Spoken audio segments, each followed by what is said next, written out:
রাজুন বলেছিলাম যে আমরা মাসে একদিন টাকা ট্রান্সফার করব, এই ধরনের বড় অনুষ্ঠান হবে না, কিন্তু প্রত্যেক মাসেই আপনারা টাকা পেয়ে যাবেন অ্যাকাউন্টে।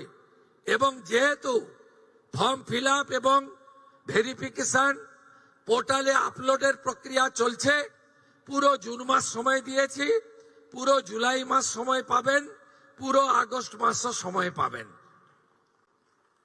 অতএব একটা স্বচ্ছতার ভিত্তিতে আমরা কখনোই বলি না যে বিজেপির টাকা, আমরা কখনোই বলি না মুখ্যমন্ত্রীর ব্যক্তিগত টাকা, আমরা কখনোই বলি না প্রধানমন্ত্রীর ব্যক্তিগত টাকা, আমরা বলি সরকারি টাকা, সরকারি প্রকল্প, যারা যোগ্য তারা পাবেন।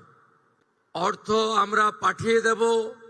26 লক্ষ বাতিল হয়েছে ফর্ম, তারা ক্রাইটেরিয়া ফিল আপ করেননি। যে ক্রাইটেরিয়ার কথা মাননীয় মালতী দি একটু আগে বলেছেন, কারা কারা যোগ্য বিবেচিত হবেন না।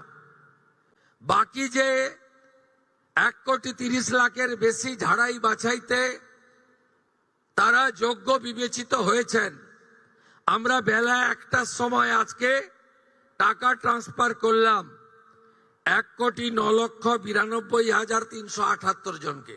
তো বাকিরাও পোর্টাল আপলোড হতে হতে তাদের অ্যাকাউন্টেও টাকা ঢুকতে শুরু করবে।